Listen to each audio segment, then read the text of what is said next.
Hello दोस्तों, स्वागत है आप सभी का मेरे यूट्यूब चैनल में। ठीक है, आज हम पढ़ेंगे बोन फीमर के बारे में। ठीक है, ये एग्ज़ाम के पर्सपेक्टिव में बीएमएस में भी और एमबीबीएस में बहुत इंपॉर्टेंट बोन है। ये 10 नंबर के क्वेश्चन में आती ही आती है। ठीक है, चलिए शुरू करते हैं। सबसे पहले मैंने आपका 3D एनिमेशन में दे रखा है बोन के, जिससे कि आपको समझने काफ़ी आसानी हो जाएगी। ठीक है, आपको कोई समस्या नहीं होगी। कुछ समस्या होती भी तो मुझे कमेंट सेक्शन में बोल सकते हो, मैं सबका रिप्लाई करूँगा। ठीक है, सबसे पहले ये जो है ये सबसे लॉन्गेस्ट बोन है हमारी बॉडी की और सबसे स्ट्रॉन्गेस्ट बोन है। ठीक है, और इसको हम थाई बोन ही बोलते हैं। ठीक है, क्योंकि ये हमारे थाई रीजन में सिचुएटेड होती है। ठीक है, और ये हमारे बिटवीन दी हिप जॉइंट जो है और नी जॉइंट जो है वहाँ पे लोकेट होता है। ठीक है, ये हमारी मॉडर्न के हिसाब से लॉन्ग बोन है और आयुर्वेद के हिसाब से हमारी नलकस्ती कहलाई जाती है। ठीक है, और इसके 3 पार्ट है। पहला अपर एंड, जो कि ये है इसका। देन इसका आता है शाफ्ट, ये लंबा वाला। देन इसका आता है लोअर एंड, ये वाला। ठीक है, नाउ साइड डिटर्मिनेशन यदि बात की जाए तो देखिए इसका जो अपर एंड है वो कैसा है, राउंडेड है और ये हेड बियर कर रहा है, हेड फॉर्म कर रहा है। ये जो है हमारा ये है हमारा हेड। ठीक है, और एक गलती से लिखते क्या लिख दिया मैंने, नहीं, ये देखिए ये है हमारा हेड। ठीक है, और जो लोअर एंड होता है इसका काफ़ी वाइडली एक्सपेंड होता है, काफ़ी ज़्यादा फैला हुआ होता है और फॉर्म कर रहा होता है 2 लार्ज कॉन्डाइल्स। ठीक है, हमारे 2 लार्ज कॉन्डाइल्स फॉर्म कर रहा होता है। यहाँ से अच्छे दिखेगा आपको। ठीक है, जैसे कि ये हो गया हमारा मिडल कॉन्डाइल, ये हो गया हमारा लेटरल कॉन्डाइल। ठीक है, आप यहाँ से इसमें भी देख सकते हैं हमारा ये हो गया मिडल कॉन्डाइल, ये बॉडी की मिडल साइड में है। ये हो गया लेटरल कॉन्डाइल, मतलब जो बॉडी से थोड़ा अवे में है। ठीक है, अब हेड की जो डायरेक्शन होती है वो कैसी होती है, मीडली, अर्थात बॉडी की तरफ होती है। जैसे क्या देखिए मीडली होती है, डायरेक्शन इस तरीके से होता है। ठीक है, आपसे आप देख सकते हैं हेड डायरेक्शन कैसे दिखा रही है हमारे यहाँ पे, मीडली, अर्थात बॉडी की तरफ में इसकी डायरेक्शन दिखा रही है। ठीक है, और सिलेंड्रिकल शाफ्ट जो होता है वह कॉन्वेक्स होता है सामने की तरफ से, और जो लीनियर एस्पेरा होती है वो हमें इसके पोस्टीरियर बॉर्डर में देखने को मिलती है। जैसे कि आप यहाँ देख सकते हो लीनियर एस्पेरा इसकी, हमें ये हमारा एंटीरियर हो गया, ये पोस्टीरियर पीछे का बॉर्डर हो गया। ठीक है, और यहाँ पे हमें लीना एस्पेरा देखने को मिलती है, ये रही। ठीक, ये जो जा रही है हमारी लीना एस्पेरा, ये हमें यहाँ पे देखने को मिलती है। ठीक है, एक सेकेंड आपको मार्क करता हूँ, कोई दिक्कत ना हो आपको। लीना एस्पेरा, ठीक है, ये रही हमारी लीना एस्पेरा। ठीक है, अब चलिए इसका अपर एंड शुरू करते हैं अपना। ठीक है, अब 3D में तो क्या ढंग से इतना समझ नहीं आएगा आपको लीना एस्पेरा वगैरह, फिर मैं आपको दिखा देता हूँ कौन सा लीना एस्पेरा इस 3D में कहाँ दिख रहा है हमें। ये वाला एरिया में दिख रहा है लीना एस्पेरा, साइड में दिख रहा है ना ये लीना एस्पेरा है। ठीक है, अब हम बढ़ते हैं इसका अपर एंड। देखो जो अपर एंड है इसकी डायरेक्शन कैसी होती है, मिडली होती है। ठीक है, और हमारा आर्टिकुलेट कर रहा होता है इसके साथ एस्टेबल में हिप बोन के साथ, और हमारा क्या फॉर्म करता है, हिप जॉइंट फॉर्म करता है। ठीक है, जैसे कि आप देखिए ये जो हेड है, जो ये हेड है ये आर्टिकुलेट कर रहा है एस्टेबल ऑफ द फीमर के साथ, और हमारा क्या फॉर्म कर रहा है, हिप जॉइंट, हमारा हिप जॉइंट फॉर्म कर रहा है। ठीक है,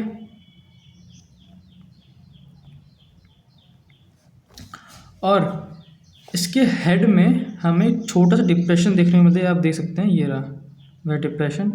ठीक है, जो कि जिसे हम पिट बोलते हैं या तो हम इसे फोबिया भी बोल सकते हैं। ठीक है, और ये हमारा क्या करता है, ये अटैचमेंट प्रोवाइड करता है। जो लिगामेंट होते हैं हमारे हेड ऑफ द फीमर के, मतलब जो भी लिगामेंट हमारे हेड ऑफ द फीमर में अटैच होते हैं। ठीक है ना, sorry ligament of the head of the femur, जो हेड ऑफ द फीमर का जो लिगामेंट है उससे ये अटैचमेंट बढ़ेगा, वो इससे अटैच होता है, ठीक है। फिर आता है हमारा नेक। नेक माने हमारा ये वाला एरिया, ठीक है।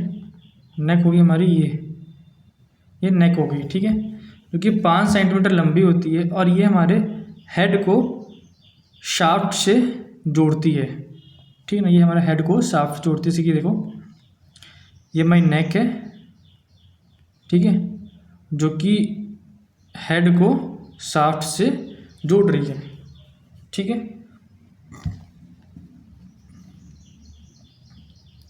और ग्रेटेड ट्रोकेंटर ये रहा हमारा, ठीक है, ये ग्रेटेड ट्रोकेंटर है।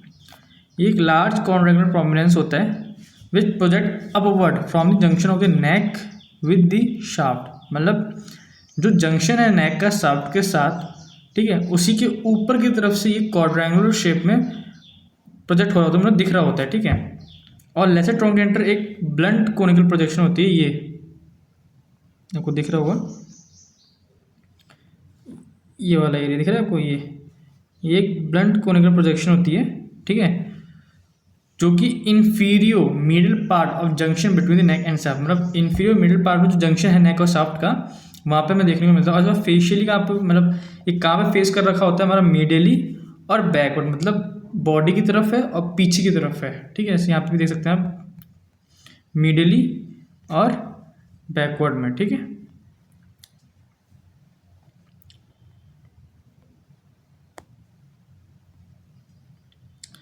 अब आता है इंटरट्रोकेंट्रिक लाइन, ठीक है। इंटरट्रोकेंट्रिक लाइन एक ऑब्लिक रिज होती है जो कि junction of the anterior surface of the neck with shaft below it is continue with the spiral line, ठीक है। एक रफ ऑब्लिक रिज होती है जो कि जो एंटीरियर सरफेस है नेक का शाफ्ट के साथ, उसके जो जंक्शन है वो जंक्शन पे हमें दिखती है, ठीक है। जैसे कि मैं अभी दिखाता हूँ आपको मैं डायग्राम में, ये ठीक है, ये दिख रही है आपको इंटरट्रोकेंट्रिक लाइन, ये लंबी सी, ये क्या कर रही है, एक रफ ऑब्लिक रिज है, ठीक है, जो कि हमारा लेसर ट्रोकेंटर और ग्रेटर ट्रोकेंटर के बीच में प्रेजेंट होती है। और इसकी कंटिन्यूएशन हमारी स्पाइरल लाइन फॉर्म करती है, ठीक है। इसकी कंटिन्यूएशन हमारी क्या फॉर्म करती है, हमारा स्पाइरल लाइन फॉर्म करती है, जो कि हमारा एक बॉर्डर फॉर्म करता है अपर 1/3 ऑफ द शाफ्ट का, ठीक है।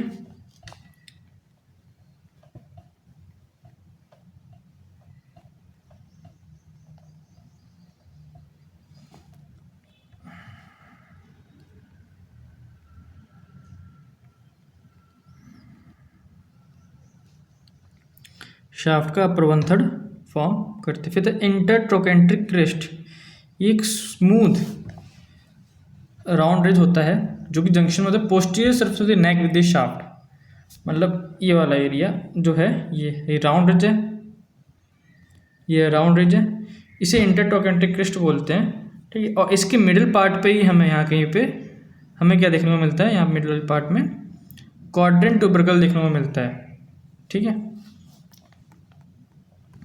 अब हम आगे पढ़ेंगे अपना शाफ्ट।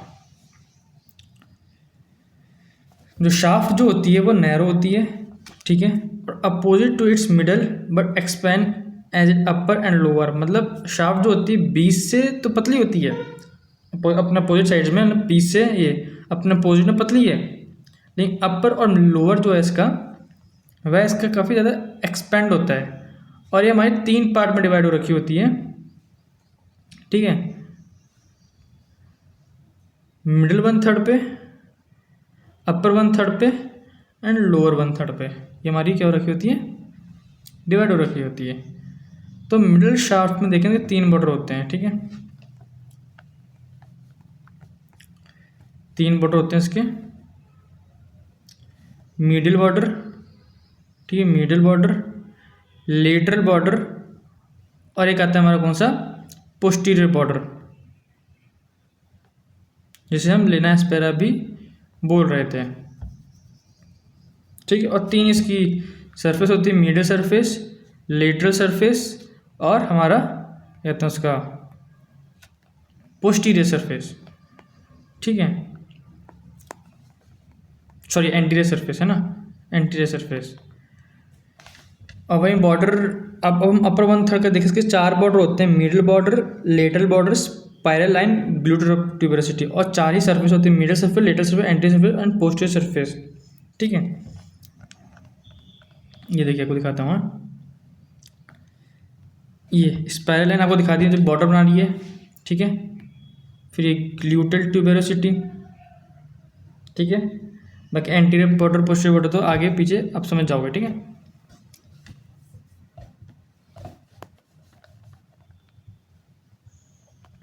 लोअर 1/3 में भी 4 बॉर्डर होते हैं, medial border, lateral border, medial supracondylar line and lateral supracondylar line, और medial surface, lateral surface, anterior surface and popliteal surface, जो कि आपको देखेगा पीछे साइड में दिखाते हैं। देखिए आपको हम ये देखिए, ये इसकी मिडल सुप्राकॉन्डाइलर लाइन। ठीक है, ये मिडल सुप्राकॉन्डाइलर लाइन, ये इसका पॉप्टियर सरफेस, यहाँ पे आप देख सकते हैं सरफेस पॉप्टियल है।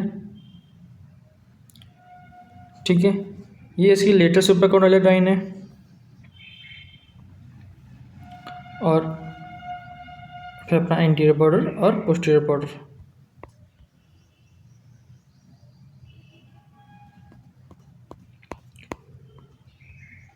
अब हम पढ़ेंगे इसका लोअर एंड। लोअर एंड जो होता है वो एक्सपेंडेड होता है so as to provide a good bearing surface for transmitting the body weight to the upper end of the tibia. मतलब इसका जो लोअर एंड होता है ना, काफ़ी ज़्यादा एक्सपेंडेड होता है ताकि वे अच्छे तरीके से जो बॉडी का वेट है वो ट्रांसमिट कर सके जो अपर एंड हमारे टीबिया में उसके में। ठीक है, फीचर देखिए, जो लेटरल कॉन्डाइल होता है वह स्मॉलर होता है। ठीक है, देन दी मिडल कॉन्डाइल से, और मिडल कॉन्डाइल ज़्यादा प्रोमिनेंट होता है, मतलब काफ़ी अच्छे से दिख रहा होता है देन लेटरल कॉन्डाइल से। लेटरल एपिकॉन्डाइल, ठीक है, lateral epicondyle and middle epicondyle जो होते हैं वे लो राउंडेड एलिवेशन होते हैं लेटरल एस्पेक्ट में और मिडल एस्पेक्ट में, और इंटरकॉन्डाइलर जो नॉच होता है यानी फोसा होता है ये वाला, ये सेपरेट करता है इन दोनों कॉन्डाइल्स को। ठीक है, दिखाते हैं ऐसे कि आपको यहाँ पे भी हम, ये intercondylar notch, medial condyle, lateral condyle, lateral epicondyle, medial epicondyle. ठीक है, यहाँ पे